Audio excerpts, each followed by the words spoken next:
Assalamualaikum warahmatullahi wabarakatuh. Perkenalkan, saya Nafisa Alvina, mahasiswa Universitas Aisyah Yogyakarta tahun 2023, Prodi Keperawatan semester 1 kelas C. Baik, di sini saya akan mempresentasikan mengenai produk dari bisnis saya. Nah, bisnis saya ini bernama Rembulan. Sebelum mempresentasikan mengenai produk bisnis saya ini, saya ingin menceritakan latar belakang bagaimana tumbuhnya, bagaimana munculnya ide saya untuk membuka bisnis ini. Nah, awal mula pada kelas 10 saya memulai bisnis ini. Dikarenakan pada saat itu masa-masa pandemi dan kebetulan saya tergabung dalam organisasi OSIS. Alhamdulillah saya menjabat sebagai ketua OSIS. Nah, pada saat itu, OSIS saya membuka sebuah event dan memerlukan sebuah pemasukan dana. Namun pada saat-saat COVID tersebut, untuk mendapatkan sebuah sponsorship itu tidak mudah karena pada saat itu banyak sekali bisnis yang sedang turun dan tidak berjalan. Nah, oleh karena itu saya memiliki ide untuk berjualan makanan dan OSIS saya bisa menjadi reseller dari produk saya ini. Pada saat itu saya menjual mulai dari tahu wali, menjual es boba, es lumut, kebab, burger, bahkan di dimsum. Pada saat itu sungguh perjuangan yang sangat panjang karena saat itu juga kita harus memberikan pesanan tersebut tidak hanya melalui COD namun diantarkan hingga ke rumahnya karena pada saat itu sangat dibatasi juga untuk eh, para pembeli untuk keluar dari rumahnya. Nah, alhamdulillah bisnis saya itu berjalan hingga saya kelas 12 masih berjalan. Namun bisnis ini tidak hanya dengan OSIS, namun saya juga membuka sebuah open PO sendiri dan banyak sekali alhamdulillah reseller-reseller yang membeli produk saya. Pada saat itu saya mendapatkan sebuah keuntungan besar. Pada satu hari saya mendapatkan omset sebesar 1.300.000 itu hanya dengan satu hari. Dan saya sangat enjoy untuk menjalani bisnis ini. Nah, kebetulan pada saat kelas 12 saya mengikuti kompetisi dari rumah BUMN Gunung Kidul yaitu kompetisi Student Entrepreneurship Competition. Nah, pada saat itu saya membuat ide bisnis berbentuk video yang ide bisnis tersebut bernama Floss and Roll Bone Piece. Jadi bone piece itu adalah merupakan abon dari bonggol pisang. Karena pada saat itu juga Floss and Roll banyak sekali yang terbuat dari abon sapi atau abon ayam yang tentunya sangat mengandung banyak lemak. Nah, pada saat itu saya berinovasi untuk membuat sebuah abon yang kandungan lemaknya itu bahkan tidak ada. Nah, dari saat itu saya memanfaatkan limbah seperti bonggol pisang menjadi sebuah abon. Alhamdulillah pada kompetisi tersebut saya mendapatkan juara pertama. Nah, lalu pada saat bulan Desember kemarin di tahun 2023 saya mengikuti kembali kompetisi dari Rumah BUMN. Kompetisi tersebut bernama Ide Bisnis. Nah, kompetisi tersebut eh, bekerja sama dengan Dinas Perpustakaan Daerah dan bertemakan mengenai literasi. Saya mengambil ide bisnis yaitu Kribo Mokaf, yaitu brownies crispy dari tepung mokaf. Nah, saya alhamdulillah pada kompetisi tersebut saya mendapatkan juara favorit. Namun saya sangat bangga kepada saya karena pada saat itu saya bisa bersaing, belajar bersama dengan para senior, mulai dari Bapak Ibu yang sudah menjadi guru, mahasiswa yang sudah semester tingkat tinggi, seperti semester 5, semester 7, bahkan ada yang sudah lulus dari kuliahnya dari UGM ilmu perikanan, bahkan yang mengambil S2 di ilmu pertanian, namun saya sangat bangga kepada diri saya bisa mengikuti kompetisi tersebut dengan baik. Dan suatu kebanggaan lain dari saya yaitu saya menjadi juara perempuan. Maksudnya juara lainnya itu dimenangkan oleh laki-laki dan saya perempuan sendiri yang mendapatkan juara tersebut dan saya sangat bangga bahwa saya dapat membuktikan bahwa saya perempuan dan saya bisa. Nah, baik di sini saya akan selanjutnya menjelaskan mengenai bisnis saya dan produk saya yang bernama Kribo Mocaf. Nah, apa sih Kribo Mocaf tersebut? Nah, Kribo merupakan kreasi olahan tepung lokal sebagai bahan dasar pembuatan camilan sehat brownies crispy dengan brand yang bernama Kribo.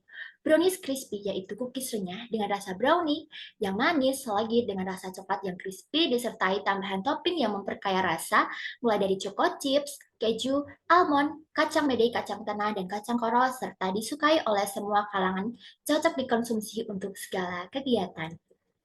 Nah, dari analisis saya mendapatkan 3 permasalahan. Untuk permasalahan yang pertama yaitu ubi kayu biasanya hanya menjadi tambahan penghasilan bagi petani dikarenakan sampai saat ini nilai jualnya masih sangat rendah. Untuk masalah yang kedua yaitu pengolahan hasil pertanian masih belum maksimal dan masalah yang ketiga yaitu sinergitas pengolahan, pengelolaan hasil pertanian sektor hulu dan hilir masih sangat rendah. Nah, lalu apa solusinya?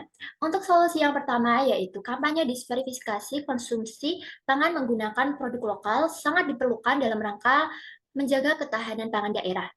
Solusi yang kedua yaitu diperlukan kreativitas tinggi untuk pengolahan pangan terhadap ubi kayu agar nilai komoditas ini salah satunya kribo. Nah, untuk struktur accounting, marketing, dan production.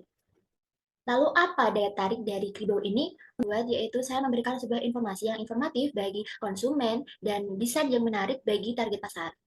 Lalu untuk daya tarik yang kedua yaitu terbuat dari bahan lokal yang bervariasi. Daya tarik yang keempat yaitu aman bagi penyandang autis dan yang alergi gluten penyakit. Yang keenam membantu peningkatan pendapatan petani lokal melalui kreativitas olahan pangan. Yang ketujuh yaitu alternatif bagi orang yang sedang pangan, ketahanan pangan.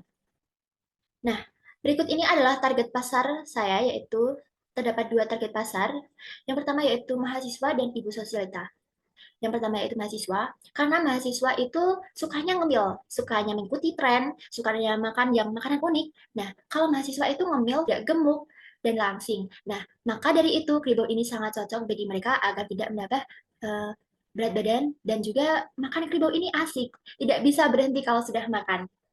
Dan tentunya Kribo ini sangat terjangkau di kantong para mahasiswa, terutama di Jogja, karena di Jogja sendiri terkenal dengan hal-hal yang murah.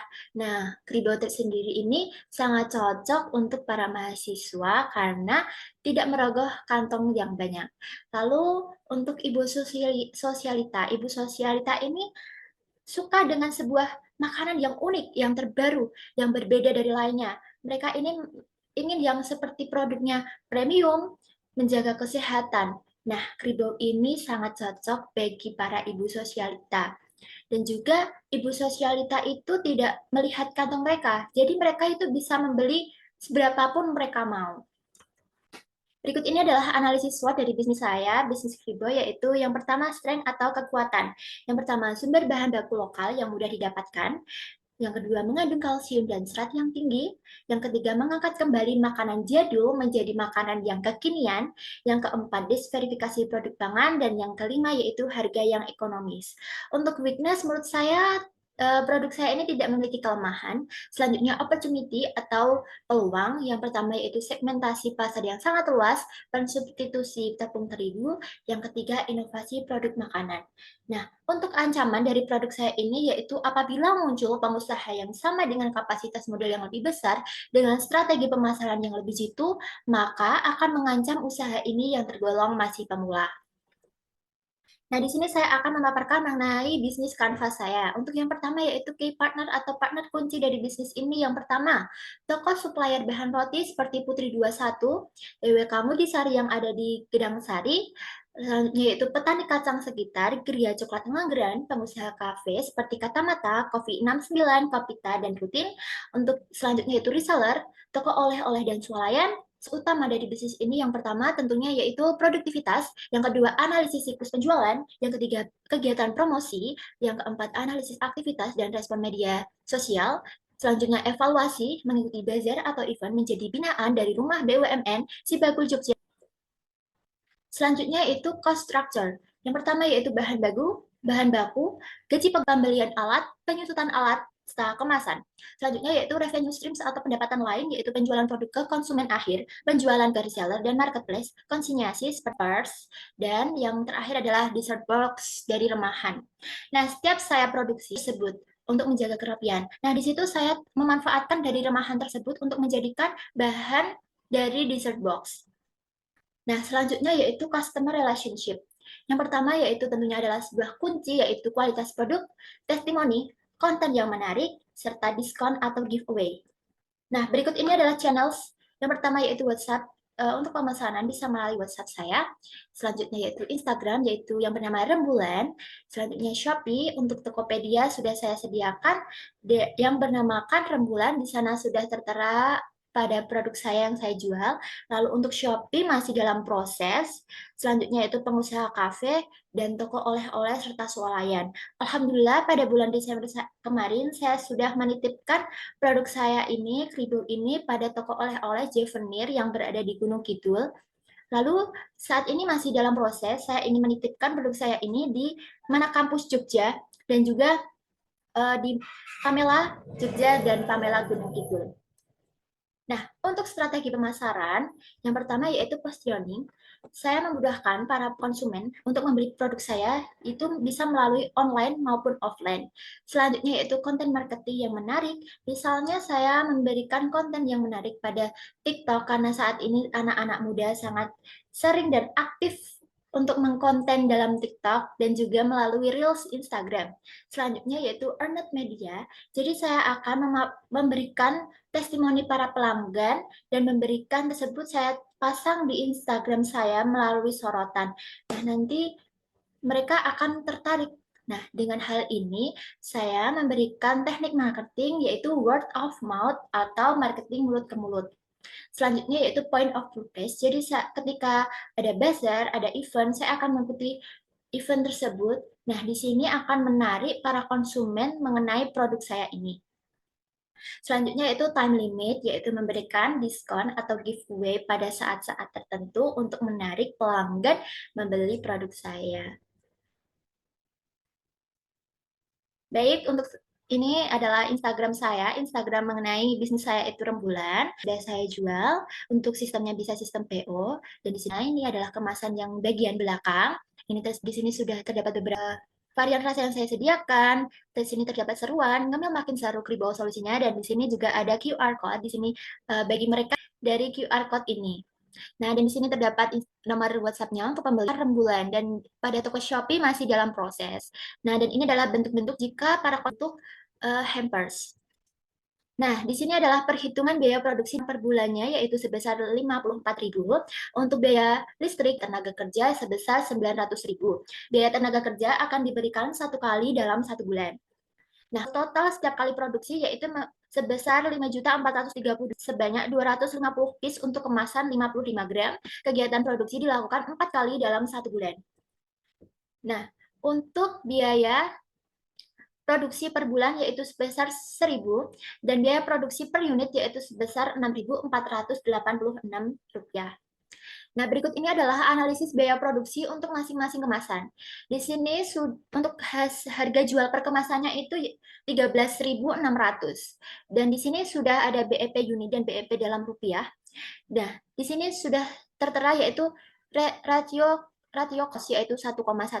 Dengan nilai benefit cost di atas 1 dan rasio cost di atas 2 menunjukkan bahwa usaha ini layak untuk dilaksanakan. Baik, terima kasih. Sekian dari presentasi saya. Kurang lebihnya mohon maaf. Wassalamualaikum warahmatullahi wabarakatuh.